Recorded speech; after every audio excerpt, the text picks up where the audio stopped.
Latar belakang. Data kemiskinan di Indonesia saat ini menunjukkan bahwa tingkat kemiskinan masih menjadi masalah yang perlu ditangani.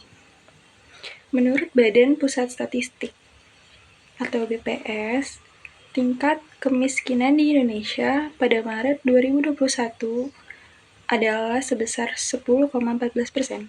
Meskipun angka ini mengalami penurunan dari 10,19% pada September 2020, namun masih lebih tinggi dibandingkan dengan kondisi sebelum pandemi COVID-19, yaitu 9,22% pada September 2019.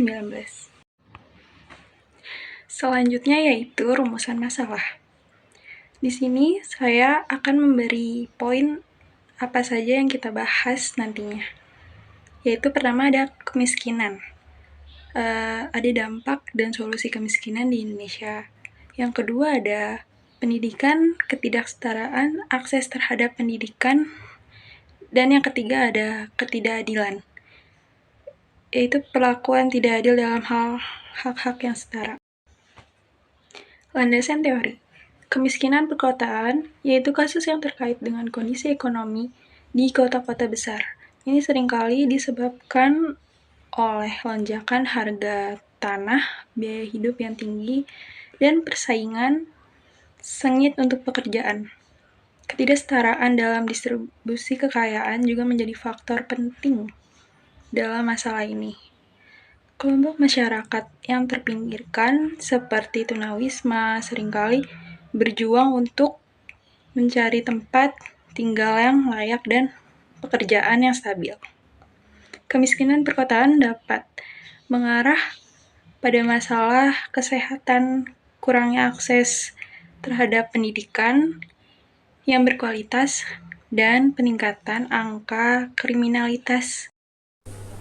Di halaman 5 yaitu ada dampak kemiskinan. Yang pertama, dampak kriminalitas. Yang kedua, dampak kesehatan. Yang ketiga, dampak pendidikan. Dan yang terakhir, yang keempat, yaitu meningkatnya angka pengangguran. Selanjutnya di halaman 6 yaitu ada solusi mengatasi kemiskinan. Di metode 1, peningkatan akses pendidikan, metode 2, pemberdayaan ekonomi, metode 3, peningkatan kesehatan, dan yang terakhir yaitu di metode 4 sebagai pengembangan infrastruktur. Di halaman 7 ini terdapat landasan teori mengenai pendidikan. Analisis dari data survei Sosial Ekonomi Nasional di tahun 2020 menunjukkan hampir seluruh anak usia 7-15 tahun di Kalimantan Timur telah dapat mengakses pendidikan dasar. Namun demikian, masih terdapat ketimpangan kesempatan terhadap akses pendidikan menengah pada anak usia 16-18 tahun. Faktor latar belakang keluarga sebagai faktor utama, yakni pendidikan kepala keluarga dan kondisi ekonomi, serta tempat tinggal anak menjadi faktor yang berpengaruh terhadap ketimpangan akses menuju pendidikan menengah. Baik, di halaman 8 saya akan menjelaskan terkait landasan teori. Ketidakadilan dalam hak-hak yang setara dapat terjadi dalam berbagai aspek kehidupan, termasuk pekerjaan, pendidikan, kesehatan, dan akses terhadap sumber daya. Contoh umumnya yaitu ketidakadilan dalam sistem hukum di mana kelompok tertentu mungkin menghadapi diskriminasi dalam perlakuan hukum atau tidak memiliki akses yang sama terhadap keadilan. Baik, di halaman 9 saya akan menjelaskan materi terkait mengatasi perlakuan tidak adil, yaitu ada 4. Yang proses 1, menguatkan hukum dan kebijakan yang melindungi hak-hak individu. Proses kedua, keadilan melalui pendidikan dan kampanye kesadaran.